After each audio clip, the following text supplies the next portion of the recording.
Welcome to the start of 2026, where I can absolutely assure you I'll be truly sticking to that weekly upload schedule and finishing many of the series that I've started in the 2 years since starting this channel.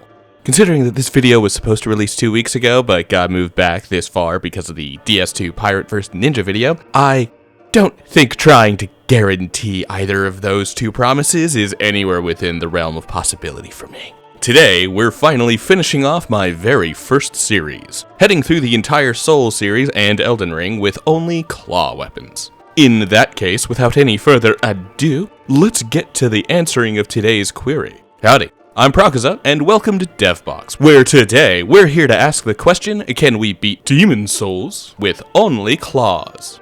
First off, no. Storm King will not allow that. It's a gimmick boss that really doesn't like to allow for non-gimmick strats. Second off, also no. There is no way to acquire a claw before killing Phalanx. But those problems are boring, and quitting now means not suffering against the other 15 bosses this game has to offer. Not to mention the actual levels themselves. So let's move on through those two otherwise impassable hurdles and get to checking out the claws as a weapon type in Demon Souls. Alright, so to get prepared, we're starting off as the Wanderer and taking the fire bombs as the starting gift. Although, I must say that the real starting gift for this run is this mug that Bluepoint decided to give us in the presets for the remake. He doesn't look like Logan in any way, but this is our Ye Olde Wolverine. The Old English version of the Clawman. Granted, considering the weapon we're looking for here, Freddy might have been a bit more accurate of a choice. Anyway, as a result of playing the remake on PS5 as opposed to the PS3 original that first got me into the Souls series all those years ago, we get to skip the tutorial and don't have to fight Vanguard or be killed by the Dragon God, since we don't have a claw to fight anything with at this point, regardless. Into the first level. As we enter the front gates of Boletaria Castle, we need to make it through the entirety of 1-1 without any weapons. Which means that we'll be bare-fisting the various hollows, infantry, and even blue knights that litter this opening section. Are they even called hollows in this game? Apparently they're called dreglings. Well, speaking of dreglings, we need to kill a bunch of them in order to save Ostrava. I mean, this is kind of an accident since I dropped down here from a different location than I'd originally intended, but still, we can punch our way through well enough for this not to be too much of an issue. With all of that done though, we can finally make it to the boss. Although what we can't do is kill Phalanx fist only. At least, this doesn't really feel viable at the moment. Partially because I don't have the patience to punch this dude to death for the next several hours, but also because Phalanx can heal, and I'm not sure if we'll ever be able to actually overcome that with our fists alone. Sounds like these hands will never be making a trip into Boletaria. Instead, we do the firebomb method because it's easy? Easier. I mean, I get it done in one, so easy enough, I guess. We even managed to get the kill with a few firebombs to spare, which will be going into our inventory and never getting used from here on out. Maybe we'll come back to kill this guy though in New Game Plus, to see how tough the fight is with the actual weapon of choice for today. Alright, so for our task at hand, we need to head into World 3-1. Irithyll Dungeon. I mean, Shrine of Latria. This place is absolute hell without a weapon to use, by the way. It's mostly random prisoners, and they only cause a little problem, but our biggest issues come from having to punch our way through them whenever they get in the way. Worse still are these Cthulhu-looking bastards. The Mind Flayers. Not the Stranger Things ones, the actual Dungeons & Dragons ones. Which is to say, the imitation deep ones from the Cthulhu mythos. These things take some doing to actually get past, either by killing them or attempting to avoid their rapid-fire spell spamming. Oh, and of course they also get a Bloodborne reference of casting a spell that will hold us in place while they suck our faces off. As we run around trying and failing not to die, we grab some keys, hoping to open the one door we actually need. Everyone pick your favorite YouTuber or TikToker jingle keys. Is it fumbling to start up a video while holding a mic in front of the camera? Holding shit in front of the camera and tapping it with one finger at a time? The good old-fashioned, "What's up, guys?" Granted, that one's definitely been replaced by, "Not everyone knows this, but," or, "I had no idea that." Bonus points for hating them all. Get to the point and tell me about 18th century bread making already. I don't need my attention snatched like a 4-year-old. What was I doing again? Oh, right. We make it through after few hours. And we finally picked up our claws, and can carve our way out of the wall of meat that has started to surround us with them. With a weapon in hand, we can finally start actually fighting in some areas. This time, we'll be starting in 2-1. We're mostly here in Stonefang Tunnel to grab some upgrade materials for the claws. The early ones aren't exactly rare, but this area is rough with unupgraded claws, mostly because the enemies here have high slash resistance, which is the primary damage type of the claws. But also because the claw has the exact same moveset as the bare fist we'd been using before we got our weapon in the first place. Then there is the fact that the weapon doesn't really scale very well, and doesn't have a high base stat in its unupgraded form. Nor will it really get that much better as we start to make our way to plus 10. And to be honest, the upgrade costs in Demon Souls are kinda crazy. Really takes a lot of grinding, either by spending souls at the Dirty Merchant or slaughtering the scale miners for the chances to pick up regular and large sharpstone shards. While we're traveling, we unlock Ed, although we definitely walked right by him multiple times before realizing that him and the shortcut was down that specific path. And now we get to fight the Armored Spider. This starts off the list of the many gimmick bosses in Demon Souls, although this one doesn't quite hate the innate issues that come with the claws. All except for the minuscule damage, which does drag the fight out long enough to kill me and make me reattempt the fight a couple times. However, on our final go, we managed to actually dodge some of his attacks and kill the Armored Spider outright, which sends us to our next task, back to Boletaria Castle for some reason. Now that we've properly upgraded at least a bit, we can head into 1-2 and head through a fairly uneventful location before reaching our next boss, the Tower Knight. Fun fact, my first time fighting this boss, I had no idea how his gimmick worked, with the whole breaking his ankles and attacking his head stuff. However, since I was playing a mage, I was able to get away with casting magic from the balconies where the archers normally are. Magic from here can hit the weak point on the head without having to knock the enemy down. This time, however, I kill the archers and head back down to start cutting the Tower Knight's Achilles tendons and wailing on his head. Neat fight, neat gimmick, nice to actually do it legit for once, even if it took 2 cycles to finish. Not fully sure if that's a positive or a negative on my build, to be honest. Well, with 1-2 down, this seems like the perfect time to head into 2-2 since we'd already killed the Armored Spider, and we can also now pick up some more of those upgrade materials to marginally improve the claws. But most importantly, we can check on the next boss of 2-2, Flamelurker. We might need to progress the build a bit and come back here later. That's fine, we've got some other starting area bosses to kill now anyway. In fact, let's start by heading back to where we'd picked up those claws. Okay, this time we're doing 3-1 for realsies. All the way to the boss and clearing out to the next location. Naturally, in our movement through here, we have a much better time at killing the Mind Flayers with our claws, although that probably has more to do with learning their patterns as opposed to the new weapon itself. Killing them without a backstab still takes a hot minute. As we approach the end of 3-1, we die to the statue, getting absolutely obliterated by the arrow spray in fact, so naturally we sneak around the back and turn off the statue now that we have the Warden's Key. Okay, idle time. On a first attempt, we make it pretty far into the fight, but greeting our way into a trap twice means that we quickly get overwhelmed after her next teleport and the idol swiftly kills us. Our next attempt, however, goes much better, mostly because I cool off a bit and actually approach the fight appropriately, making sure not to get overly enthusiastic as I promptly murdered the idol. The only fool here is her, and also me, like 30 seconds ago. But who's counting? Probably someone in the comments. In preparation for heading into 4-1, the Shrine of Storms, we go through a little build crafting, seeing if maybe enchanting the claws might improve our damage. Specifically, we imbue them with magic via a Moonstone upgrade through Ed. While it does have a benefit, especially against the scale miners in 2-1 or 2-2, it's definitely a situational improvement, considering the magic defense of different enemies. As for our current mission, the Moon Claws are not great against the skeletons in 4-1 specifically, so considering the massive resource cost of upgrading even one weapon, we'll be resetting back to the standard path and moving forward. Once we're here in 4-1 though, we can also fight the Vanguard. Normally, this would be a cathartic reattempt at the boss who smashed us right at the start, but thanks to the remake letting us skip the tutorial, we don't have that hate in our heart for this guy. Oh, you motherfucker!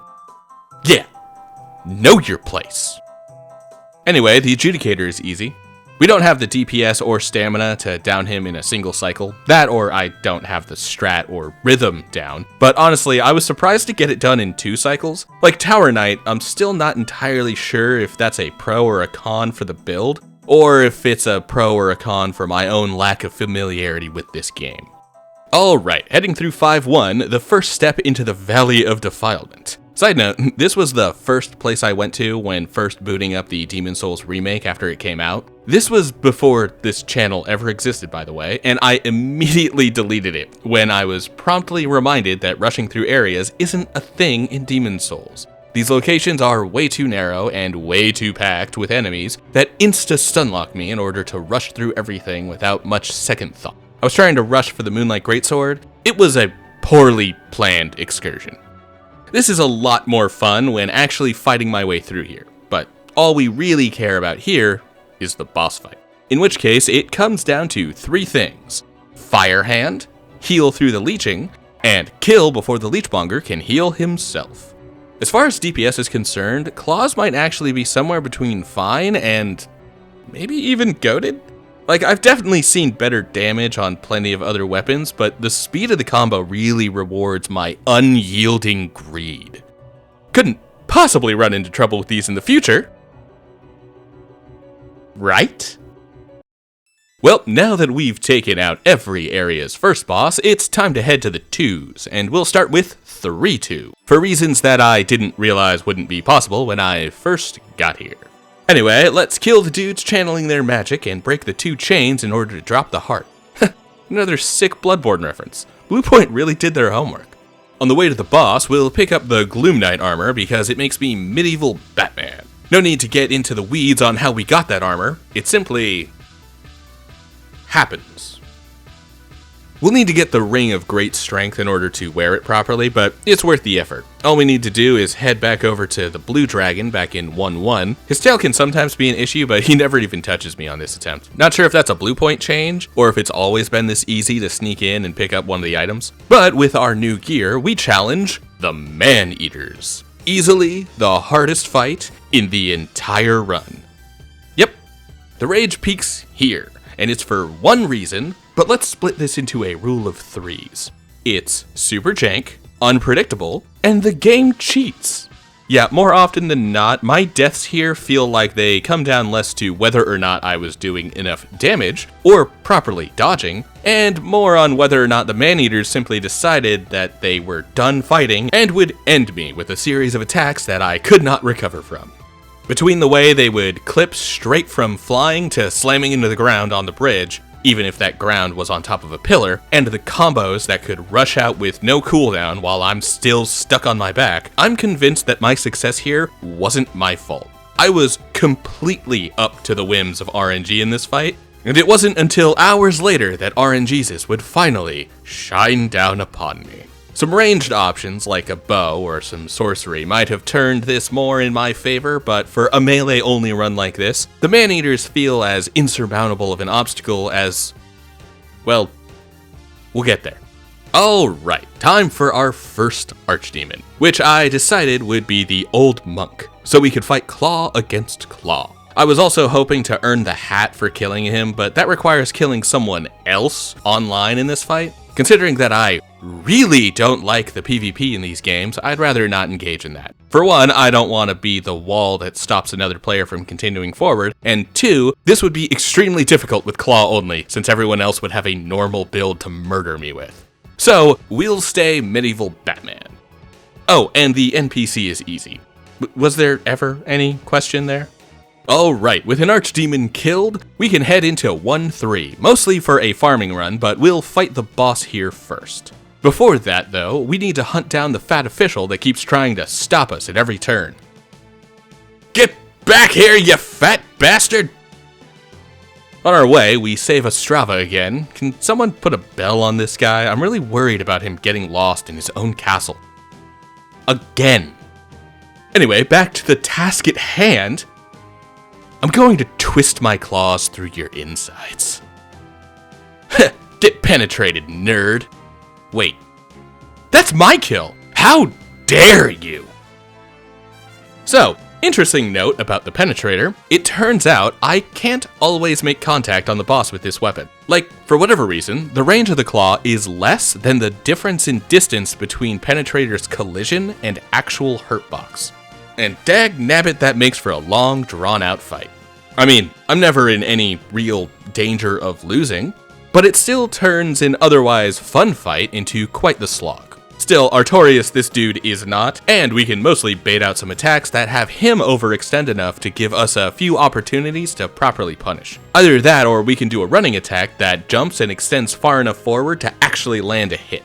With the Penetrator dead, we can head back through 1-3 and hunt down the Spy Masters, grinding them repeatedly in order to get the greatest prize of all, a second claw.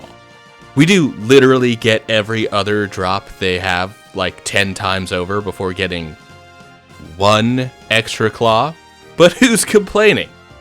Oh right, me. Yeah, that was annoying. At least I had an audiobook keeping me company the whole time. On that note, might I suggest consider Phlebas for anyone who hasn't already hopped onto the Culture series. It's very good. Between that and my last recommendation of Lightbringer, I think everyone knows exactly what kind of reader I am. Anyway, once we get the second claw, we aren't quite done grinding out materials, because we want to hunt some face centipedes back in 3.3 for Mercury Stones. With those, we can set up the second claw to give us a poisonous left-handed jab. The jab is pretty sick actually. Not great damage, but the speed is way better than I would have ever expected. Let's test the new build on something that killed us earlier. Alright, back to Flamelurker. Let's see if our new poison left claw can do some work. Well, it certainly takes some time to inflict the status since Flamelurker is pretty resistant to it in the first place, but once the tick starts, poison does its job. I'll note here that we've had access to different status effects this whole time in the form of bleed, but between the two, poison is vastly superior. For one, bleed only lasts for 1 minute, while poison lasts for 3, but they each do their full damage over the course of a single minute, which means that poison does 3 times the damage number represented in the weapon stat screen over the full course of its effect. The same goes for plague, but that status isn't quite as readily available for us with the claws. Second, while the claws do have an innate bleed and can be further improved with the tearing upgrade path, the max overall damage it can inflict is 300 per minute, but usually caps out at 120 per minute for every other upgrade path that's not specifically tearing. Meanwhile, Poison Claws caps out at 360 at Mercury plus 5, and once again lasts for 3 times as long, essentially dealing 1080 damage over that course of time. All while we continue to attack with our regular claws, and it becomes a much more consistent and powerful supplement to our build by having it in that left hand. Although, we're only at plus 4 Mercury by the way, since we haven't found the pure Mercury Stone quite yet. On the topic of that left hand, the jab looks kind of funny, but as I mentioned before, it is fast as hell and has pretty good reach. All of that makes for a pretty decent fight and a second try success on Flamelurker. Ah, the dragon god, eh? Well then, tell me, reptile, what is a god to a non-believer? Oh right, still a god. Yeah, I really struggle on this one. It's not that it's all that tough to see the tell for when it's safe to pass. It's more that I really can't tell how long I have to go out and break the pillars in the way before I need to rush back to cover. I'm not necessarily saying that I'm staunchly against stealth segments, even in a game like Demon Souls where the normal game loop really struggles to make this all too interesting, but there still feels like there needs to be some tweaks to this one to make actually running out and getting the hits we need a little more doable. Then, of course, there's the issue of the claws themselves, which are not very well suited for this fight, on account of the fact that the range of these weapons still totally sucks. So even though I'm right up next to the rubble, my hits simply don't land, and then I panic, and then I get caught, and then I need to reset. Still, we get it eventually, and make our way to the 2 harpoons that hold the dragon god still long enough for us to claw his chin into submission. Because remember, god or no, if it bleeds, we can kill it. Now it's time to head back to the Valley of Defilement, and honestly, we pretty much skip the swamp entirely and make our way directly to the Dirty Colossus. Would have been nice to pick up my old Guiding Moonlight on the way, but I got way too lost in here. Anyway, the Dirty Colossus, how's the fight go? Well, compared to Flamelurker, this guy is kind of a cakewalk. I'm not sure how poisonable he is, considering he already lives in a valley of filth and poison, so we ignore the left-hand jabs for the most part. Instead, we slash him down with our main claw, and the fight doesn't take too much longer. I will admit though, Dirty Colossus does get a lot closer to killing me than I might have expected at first, but still, a few close calls aren't enough to stop us in our tracks here. Alright, Astraea, let's see what you've got. Well, we've actually got to get bodied by Jarl before we can get the rhythm of his big heavy swing. Although, it does a lot less damage than I expected. I don't know if this is the Gloom armor doing work, but whatever it is, Jarl doesn't hit very hard. Regardless, we get a little catharsis as we parry him to hell and back. Man, that riposte animation is entirely worth doing this run on its own. So visceral. Oh, right, and then Astraea herself commits seppuku once Jarl is gone. Is it rubbing dirt in the wound to come back and kill Black Phantom Vinland for his weapon that we'll never use? Well, at least we get a pure Mercury Stone for the trouble. With this drop, by the way, we've got our claws to standard +10 and Mercury +5 respectively, the max for each upgrade path. And then there was only one Archdemon left to kill, which takes us now back to 4-2. On our way through the intersection of the shrine, we can kill the Reaper to kill all of the spirits and make an easy path through the area. Definitely no problems getting that every time. We also get kicked by Patches, that precocious scamp. He's lucky he sells us grass in the Nexus for the best price of any merchant. Otherwise, I'd treat him the way I treat ye old let me solo her here. Yeah, NPCs can't stand up against the power of poison, even Black Phantoms. The rest of this place is actually kind of a chore to get through, since the skeletons are pretty resistant to my weapon, but we make it through to the boss after a couple resets. Speaking of that boss, we went back to 1-1 and grabbed the Thief Ring before coming back to the Shrine of Storms, and boy, does this build make old hero a joke. He can't see me, can't hear me, can't even touch me. GG, easy. Maybe sit this one out next time, old hero. And now we've arrived to the final Archdemon, the Storm King.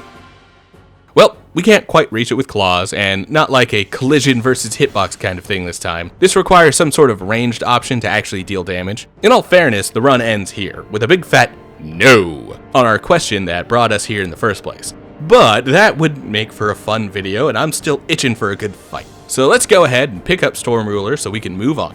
Standard fight, nothing to see here.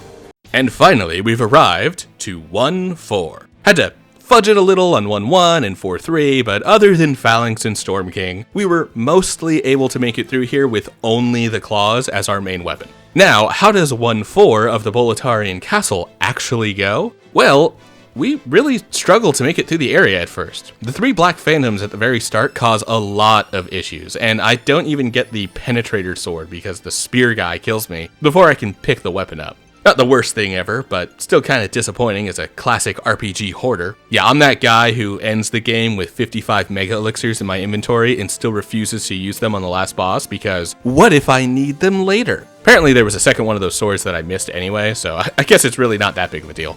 Anyway, we do eventually get through the gank squad, who fortunately don't respawn and get an extremely cathartic finish on the archer in the back.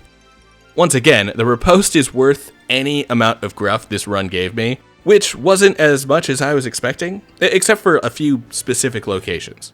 On our way up, we talk to Ostrava, who dies to give us the mausoleum key. That's cool. Now we can pick up Demon Brand and do absolutely nothing with it. I'd also killed Old King Dorian, but I'm not trying to dress up as a 5th century BCE hoplite. Yet. Anyway, on the way back to the boss, we kill the Ostrava Phantom, easily. Parries are out of control broken in this game, and have such a forgiving window.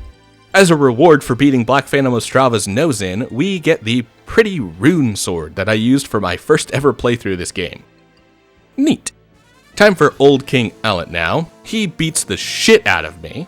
Yeah, this is probably the hardest fight since Maneaters. The saving grace being that it is nowhere near as jank as that boss fight, and a lot of my deaths are really more about execution than the game deciding it's time for me to die. Easily the most solid boss fight in the entire game. An actual joy to engage with, even when he slaps me down repeatedly.